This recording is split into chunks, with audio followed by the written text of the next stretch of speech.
Joins us with sports. Hi, Sean. Hey, Sean. Hi, guys. How are you? Doing well. How about you? Pretty well. Well, we were off last week for a certain amount of time, but the Shippensburg sport teams were working through the holiday. They sure were.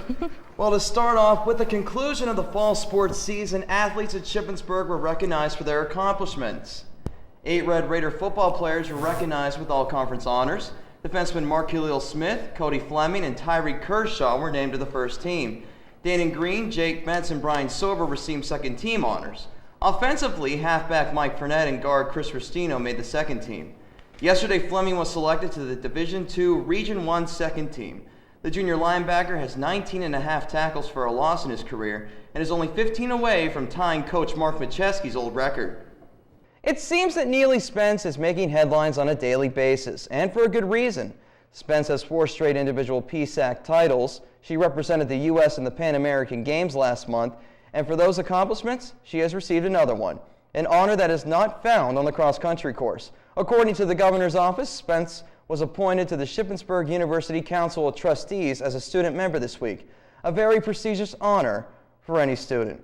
Wonderful news to hear. While the football team was in action, on the other side of the campus, the field hockey team faced off against Westchester in the first round of the NCAA tournament. But it was a short tournament for the Red Raiders as they were shut out by the Golden Rams 3-0. It is only the second game this season that the field hockey team has been held scoreless in a game. The last time was on September 6th against Bloomsburg. On a positive note, the team finished the season with a 17-4 record. Look at Rocky Reese, a well-respected winning coach here for over 2 decades. And as Chris mentioned, Rocky Reese is well known for the wing tee offense where you have a lot of running and then you throw the ball deep.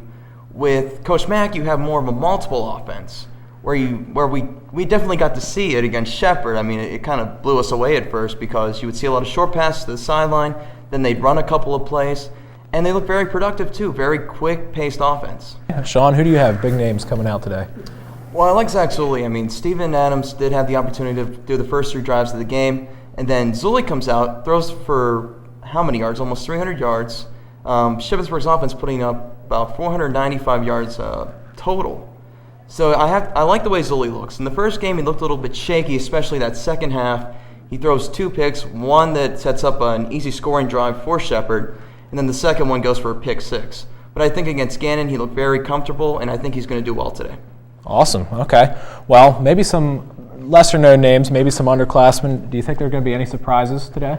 On the defensive line, made Gannon's offense, just gave him headaches last Saturday. And with Shippensburg's front 4, I really liked how they looked at times against Shepherd and just the ability to stop the run, even though Shepherd's got a great running back.